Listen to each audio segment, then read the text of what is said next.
నమస్తే, welcome to our channel. విజయవాడలో అనేక ప్రాంతాలు మునిగిపోయిన వేళ కృష్ణలంక రిటైనింగ్ వాల్ ఇప్పుడు హాట్ టాపిక్ అయింది.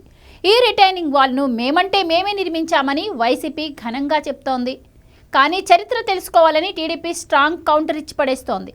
ఇంతకీ రిటైనింగ్ వాల్ పనులు ఏ ఏడాదిలో ప్రారంభించారో తెలుసా? టీడీపీ హయాంలోనే.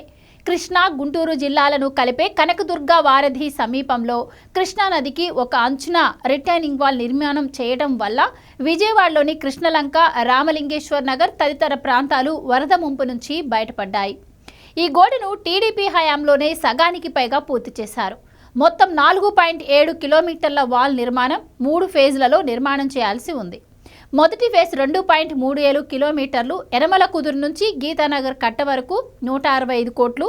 రెండో ఫేజ్ 1.2 కిలోమీటర్లు గీతానగర్ కట్ట నుంచి వారధి వరకు 126 కోట్లు. మూడో ఫేజ్ 0.01 కిలోమీటర్ వారధి నుంచి పద్మావతి ఘాట్ రోడ్డు వరకు 110 కోట్లతో టీడీపీ హయాంలోనే 2016లోనే అంచనాలు తయారు చేయించారు. అలా అప్పటి ముఖ్యమంత్రి చంద్రబాబు నిధులు కూడా మంజూరు చేయించారు. మొదటి దశ 2.37 కిలోమీటర్లు ఎమ్మెల్యే గద్దె రామ్మోహన్ ఆధ్వర్యంలోనే నిర్మాణం చేయించారు. ఇక ఆ తర్వాత 2019లో వైసీపీ ప్రభుత్వం అధికారంలోకి రావడంతో రెండో దశ నిర్మాణ పనులను చాలా కాలం మొదలే పెట్టలేదు. దీంతో టీడీపీ నేతలు ఆందోళన చేయడమే కాక కృష్ణానది ఇసుక తిన్నెలలో 2021లో గద్దె రామ్మోహన్ భారీ ఆందోళన కార్యక్రమం చేశారు.